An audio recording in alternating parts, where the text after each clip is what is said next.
we all know that there are over 300 miles of tunnels in Gaza.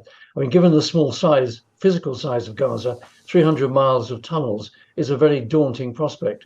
So the military technical difficulties of a ground incursion are huge. And then, of course, there is the fear of a major war on two fronts. Evidence shows, and personally I've been up to the Golan Heights onto that border with southern Lebanon. Hezbollah is a significant force.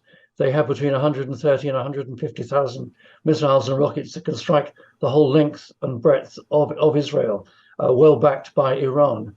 So there is a real danger that if world opinion goes against the Israelis, as the Israelis go in on the ground, that Hezbollah, backed by Iran, encouraged by Iran, may well decide to unleash their own power and their own deathly capability from southern Lebanon. These hostages being released, we're now at 4. I mean, there's more than 200 who are still there.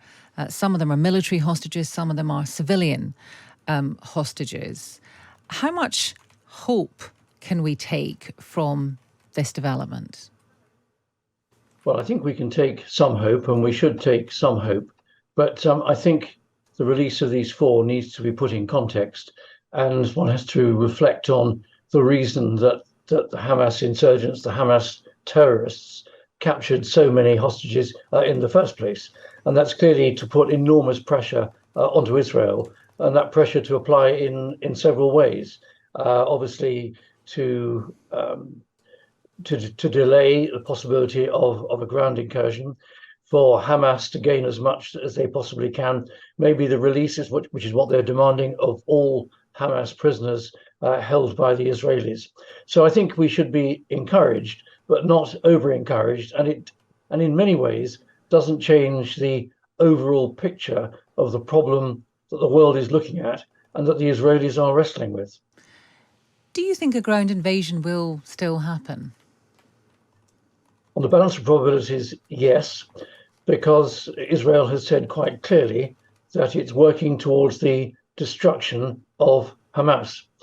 Now, what we're seeing currently is the Israeli Air Force carrying out widespread attacks into Gaza. I think we have to give them a certain amount of credit for the degree of precision which they are trying to use to limit civilian casualties and to limit unnecessary damage to infrastructure. But if their stated intention is the destruction of Hamas, then one has to accept that there will be damage to infrastructure. There will be a further rise in the killing of civilians. I think that's inevitable. And that's all a precursor before, I think, what's probably an inevitable ground incursion at some stage. There will some people who will agree with you that some credit has to be given in terms of precision, and others who are shouting at the radio about 5,000. That's the figure, the latest figure. 5,000 Palestinians have died so far.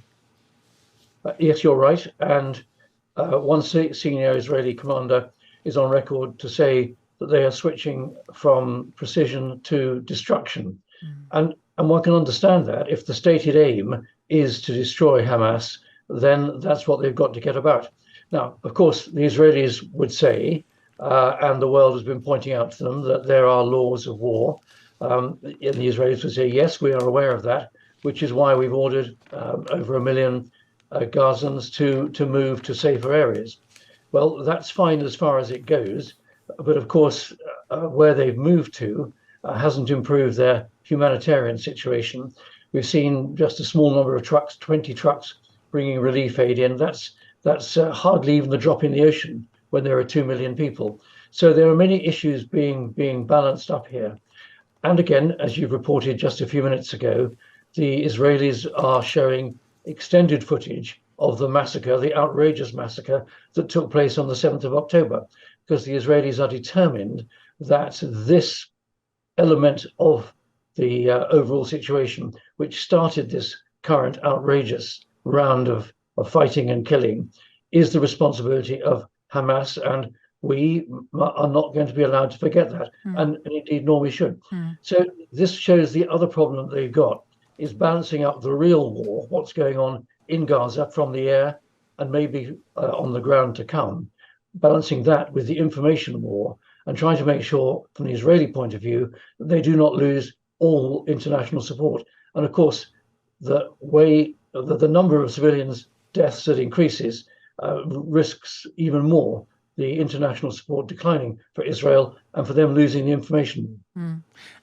Finally, we've talked about reasons for the delay in the ground invasion to do with hostages, to do with Palestinian civilians, wanting them to vacate the area so that they are not killed or harmed or injured.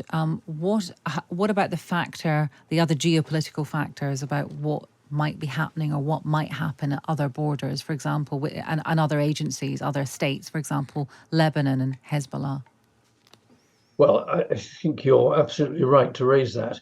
I mean, I think there are many factors going through the Israeli government's mind about whether or not to launch a ground attack. One is the preparedness and readiness of their own troops, bearing in mind over 3,000 of them have been recently remobilized from their civilian jobs. I think, secondly, the complexity of a ground attack is huge. We all know that there are over 300 miles of tunnels in Gaza. I mean, given the small physical size of Gaza, 300 miles of tunnels is a very daunting prospect. So the military technical difficulties of a ground incursion are huge. And then, of course, there is the fear of a major war on two fronts. Evidence shows, and personally I've been up to the Golan Heights onto that border with southern Lebanon. Hezbollah is a significant force. They have between 130 and 150,000 missiles and rockets that can strike the whole length and breadth of Israel, well backed by Iran. So there is a real danger that if world opinion goes against the Israelis, as the Israelis go in on the ground, that Hezbollah, backed by Iran, encouraged by Iran, may well decide to unleash their own power and their own deathly capability from southern Lebanon. And then the Israelis will have a major problem with a large number of their troops sucked into Gaza, but having to defend themselves on their northern flank. So the IDF hierarchy has a huge number of issues to weigh up at the present moment. But meanwhile, the air attacks will continue, the civilian casualties will rise, the destruction will continue, and we watch and wait, hope and pray.